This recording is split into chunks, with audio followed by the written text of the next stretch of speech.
Get out! Old hags who can't even do housework!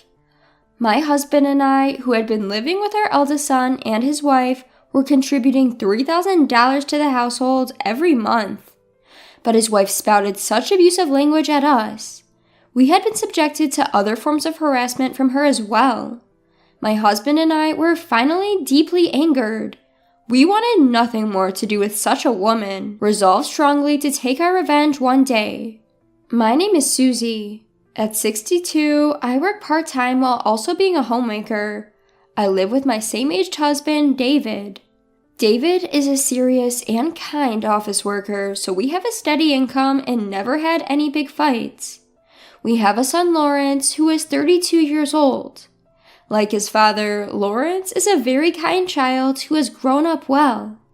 After graduating from university, he got a job at a private company and is working earnestly. And 2 years ago, he got married to a woman named Emily, whom he met at the same company. But as it turns out, this Emily was an utterly wicked woman. When we first met Emily, she seemed like a serious and sweet woman. Lawrence also told us, she's diligent at work and she has a good reputation with her superiors. Emily is 6 years younger than Lawrence, and while we were unsure if they could get along well, we thought they would be fine since Lawrence decided to marry her. After their marriage, Lawrence and Emily started living together in a certain apartment. After getting married, Emily said, "I'll take over all the housework for the busy Lawrence," and became a stay-at-home wife. Lawrence seemed to be very grateful for that. "Thanks to Emily doing all the housework, I can focus on the job I love. I'm grateful." My husband and I had no doubt that our son had married a good woman. However, Emily gradually began to reveal her true colors. First, there was a family gathering for the new year where we met Emily. But at first, I didn't recognize that it was Emily. That's because her appearance had drastically changed. The last time I saw her, Emily had black hair and didn't wear heavy makeup. She seemed like a very reserved woman. But now she had transformed into a flashy, pink hair woman. She was wearing noisy bracelets around her wrists and looked very different from the person I had known. My husband, David, and the rest of our relatives were taken aback by Emily's drastic change. At that moment, Lawrence stepped in to mediate. "I'm sorry if we surprised you. I was also shocked when I came home from work one day to find Emily like this. However, she handles all the household chores well, and we have no issues. Besides, Emily is a full-time homemaker. Can we give her a pass?" After hearing that, I felt a sense of relief. Well, if Lawrence is okay with it, then it's fine by me. I was just surprised because Emily looks so different. It's not right to judge people by their appearance, and it's not my place to complain. After I said that, the rest of my family seemed to agree. Later, we all enjoyed drinking together until Emily caused a scene. She got incredibly drunk and started to verbally abuse everyone around her. "Hey, are you defying me? Back in middle school, I once knocked down 3 classmates at once." It seems that she had a bad habit when drunk. She even lashed out at me and David, shouting, "Stop clinging to life unnecessarily, you old nuisances. No one is happy that you're alive." Her words hurt me deeply. There's a line between what's acceptable and what's not, even when drunk. David looked angry, and Lawrence was quite surprised. "Hey, you're going too far, even for a drunken conversation. Apologize," he chided. However, Emily even defied Lawrence. "You dump all the household chores on me, and then you have the nerve to lecture me? A wimpy guy like you, I could take you down in a second." Emily continued her tirade, hurling abuse at everything in sight, causing trouble for everyone. Eventually, she passed out from the alcohol and finally quieted down, but the atmosphere was tense. Everyone was angry at Emily. Then one of the relatives started a conversation. "Emily mentioned earlier about defeating classmates. Was she a former delinquent?" "No, Emily graduated from a public university. I thought she was a serious person at heart," Lawrence responded, but that relative remained skeptical. "Do we have concrete proof that she's lived a straight life? Perhaps we should investigate Emily's past and what kind of person she is. I agreed with this suggestion. Perhaps taking this incident seriously, Lawrence promised to look into it. Since Emily had lost her parents and had few connections with her relatives, he hired a private investigator. The investigation revealed that Emily was quite rebellious during her middle school years and was the leader of a delinquent group. She was such a notorious bad girl that even the famous local hooligans followed her orders. From the time she was in 9th grade, due to the thoughts of her future, Emily started to behave more seriously on the surface. She graduated from a public university, but she never cut ties with her rowdy group of friends. Even now, when Lawrence is away at work, Emily invites these unruly friends over to their house. What's worse, they make such a commotion that it has become a nuisance to the neighbors. Emily was merely concealing her true nature. She was quite the troublemaker indeed. Frustrated by this, Lawrence broached the subject of divorce. However, Emily cried and pleaded, "I'm sorry, I'll become serious from now on. Please forgive me. I absolutely need you, Lawrence. Please don't divorce me." And even changed back to her old attire. She even took out her smartphone and deleted her friends' contact numbers right in front of Lawrence. She apologized over the phone to the relatives who were bothered by her during the New Year's gathering. She also called me to apologize several times. If she's willing to go to such lengths, Lawrence thought about reconsidering. As a result, they didn't divorce and decided to continue their married life. Lawrence is the one married to Emily, and I thought it's not good for parents to interfere too much, so my husband and I decided to respect Lawrence's decision. In fact, when I met Emily again at the family summer gathering, she had become a serious woman. I thought things would be okay like this, but one day while I was at my part-time job, I lifted a heavy object. The instant I did that, I felt an intense pain in my back, and I couldn't move at all. Other staff members hurriedly took me to the hospital, and it turned out to be a pretty severe case of back strain, so I was told to rest for a while. When I informed Lawrence about this over the phone, I got this reply. "Why don't you use this opportunity to live with us, me and Emily? Of course, along with Dad too. We'd all live together. Given your ages, incidents like these, injuries or illnesses, are bound to increase. It'd be better if me and Emily were around to help when something happens." When I thought about it, it made sense. Around the time my back pain healed, my husband and I, along with Lawrence and Emily, discussed and officially decided to live together. My husband and I live in a spacious single-family home, and there would be no issues with 4 of us living there. So Lawrence and Emily moved in with us, and we started living together. Initially, everything was going smoothly. Emily was doing half the household chores, which greatly reduced my workload. My husband and I would contribute from our paychecks, giving about $3,000 to the household every month. I work part-time and can't give much, but I wanted to reduce the financial burden on Lawrence and Emily as much as possible. However, Emily slowly started changing her behavior. First, she would say she's not feeling well and started pawning off household chores onto me. At first, I believed Emily and did most of the chores for her, but she seemed perfectly fine. She's been eating well, even going for second helpings at meals, and she looks healthy. Moreover, she has been going out all day long under the pretext of having fun.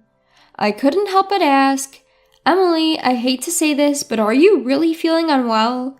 You seem quite lively and you're out a lot." When I dared to ask this, Emily glared at me fiercely. "What? Are you doubting me? If you pull any more stunts, I'll punch you in the face." I was dumbfounded. What coarse language! It became clear at that moment that she was not at all remorseful.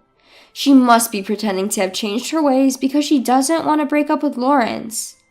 However, she was just pretending. Emily, perhaps thinking that I was scared, scoffed at me.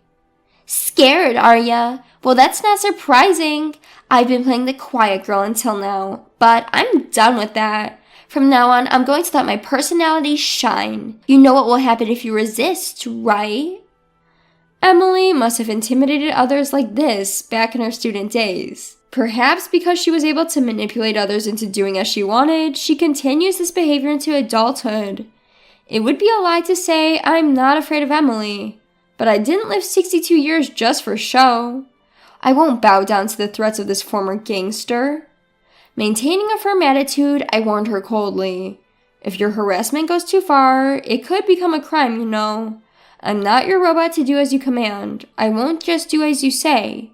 If you do something, I won't hesitate to call the police. Emily seemed taken aback by my unexpected response, but she quickly retorted, "Shut up, old hag. I'll never forgive you." Emily's shouting startled David and Lawrence, who came running. They were at home because it was a day off. When I explained the situation briefly, both David and Lawrence frowned. For the moment, it was decided to have a discussion among the four of us. David told Emily, "First of all, apologize to Susie." However, Emily refused to apologize. Instead, she crossed her arms defiantly. "Why do I have to apologize to an old hag? I thought Susie would take care of the housework, so I decided to live together. But my burden hasn't lessened as I thought. It's now the worst. What's wrong with getting angry at a useless old hag who only ages?" David, Lawrence, and I were all dumbfounded. How selfish can she be to move in with such motives? Then Emily said something even more shocking. "No matter what anyone says to me, I won't change. From now on, you all will become my hands and feet. Oh, but I don't need Susie and David. You're old hags who don't even do housework, so get out of the house." Hearing this, I was finally truly angry. I've had enough of this woman. I firmly resolved to take my revenge. My husband seemed to feel the same intense anger. Uncharacteristic for my usually calm husband, his face was flushed with fury. Then he said, "Should we move out now?" Feeling the same urge to distance myself from Emily immediately, I nodded and said, "Yes, let's do that." Then my husband and I quickly packed our stuff and left immediately. Even though we said we were moving, I couldn't take large items like dressers, so we decided to come back for them another day. Lawrence said that he still had things to discuss with Emily, so he decided to stay at the house. My husband and I headed to a cheap business hotel for the time being. We don't own another house, and we didn't want to impose on our friends, so we decided to stay there until we find a new place. The next day, from 8 in the morning, Emily started calling my cell phone. I thought I should ignore it and left it be, but she was so persistent, calling 20 times in just 1 hour. Although I regretted not blocking her calls, I was slightly curious about what she wanted, so I decided to answer just once. "Hello, is this Susie? Actually, I have a favor to ask of you." Emily's voice, sounding all cutesy, came from the other end of the phone. I instantly realized she was up to no good, and to be honest, it was creepy. From serious face to bad girl, now acting all cutesy? I found myself wondering just how many personalities this woman has. One thing for certain, I can't trust Emily no matter what personality she presents. Deciding it was a waste of time to continue this conversation, I simply said no thanks. I hung up, blocked her calls, and blocked her on all messaging apps so she couldn't contact me. My husband, watching my actions, did the same. We, as a couple, decided to permanently ignore all communication from Emily. In the afternoon, this time Lawrence called. "Mom, I've divorced Emily. I left the house early this morning, and I've just submitted the divorce papers. Last night, when I told Emily that I wanted a divorce, she said, 'Try if you can,' so I didn't hesitate and did it." Upon hearing that, I thought my son had made a wise decision. Being with a woman like that would never bring happiness. Instead, I told him that Emily had called, and for some reason, she was acting all cutesy. Lawrence, after hearing this, told me with a look of disgust. "You know, back in her rebellious phase, Emily would act all cute to make up whenever things get awkward with her boyfriend. She's really dumb if she thinks that kind of childish tactic would work now that we're all adults." I completely agreed with him. Emily may have a decent educational background, but she's immature and arrogant. We thought we made the right choice in cutting ties with her, but Lawrence's story didn't end there. "Actually, Emily's been cheating too." "What? Really?" I was genuinely surprised. I couldn't believe that she had the audacity to cheat on top of her already horrendous behavior. I suspected that Emily's claims about being ill were false. She seemed perfectly healthy and was going out too frequently. I thought she was hiding something else, so I hired a private investigator. Turns out she's been cheating with a guy we don't know. I even have photos as proof. Looking at the photos Lawrence sent to my phone, I saw Emily kissing a young man in public. The man had green hair and seemed very flashy. I told Emily that I'd sue her for damages, and I fully intend to. I'm going to claim damages from her affair partner as well. Emily acted all cool when I told her, though. Then, why did she call me, I wonder? Who knows? I think she probably wanted to know where I was after I moved out. Emily never thought I'd actually leave. She thought if she acted tough and intimidating, I'd stay by her side. But now that I'm really gone, I think she panicked and tried to win me over. I sighed. No matter the reason, I would never help a person like that. I wish she could experience loneliness all on her own. Eventually, my husband Lawrence and I found a new apartment. We decided to live there together. We considered forcing Emily out and living in our old house, but it would be too large for Lawrence to live alone after we pass away. Besides, there's a chance it could end up being vacant in the future. Vacant properties can cause various problems, so we thought it would be better to sell it off. Lawrence agreed, saying, I don't necessarily need to live in the house. Selling it is fine with me. Emily will lose her place to live, but we didn't care about that. We still have a lot of our stuff in the old house, so we decided to go back there with some relatives who offered to help us move. Upon entering the house, there was Emily, wearing a sickeningly smug grin on her face. I realized when I was alone, I really can't handle loneliness. So, wouldn't you all live together again? Also, I want to save some money, and I really don't want to pay Lawrence for any alimony. Without an apology at this point, her audacious request made my anger boil over. When you make a request, you should do so with some humility. Stop this joking around. No matter how you ask, I won't listen to your pleas. Then my husband David chimed in coldly. We are going to sell this house, so leave as soon as possible, and pay Lawrence the alimony he deserves. I could never love you again. Stop trying to rekindle our relationship. Lawrence echoed. At that, Emily dropped her flirty facade. Lawrence has a stable income, so I thought if we got married, I could relax and become a housewife. But now there's not a shred of ulterior motive. I truly love Lawrence. Of course, I also need you, Susie and David. No matter what she said, our anger, mine, David's, and Lawrence's, wouldn't abate. Rather, it just kindled more rage. At that moment, a silent relative who had been observing the situation couldn't stand it any longer and interjected. Emily, you are such a despicable woman. If you have so much to say, why don't we settle this in a fair fight?